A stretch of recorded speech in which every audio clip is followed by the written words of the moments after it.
દાહોદ જિલ્લાના જસાવાડા ગામનો પરિવાર અમદાવાદ તરફ જઈ રહ્યો હતો તે દરમિયાન ઓરવાડા પાસે ટ્રક ચાલકે બાઇક અડફેટ લેતા અકસ્માતને પગલે પિતા અને પુત્રનું ઘટનાસ્થળે કમકમાટી ભર્યું મૃત્યુ નિપજ્યું હતું।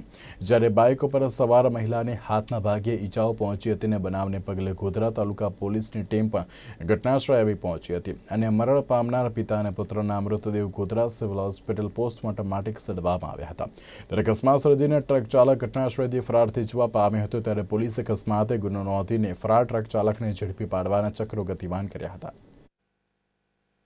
વાહન ચાલકે પાછળથી બાઇક સવારને અડફેટમાં લીધો, એમાં 2 જણના ઘટના સ્થળે જ મૃત્યુ થયા છે।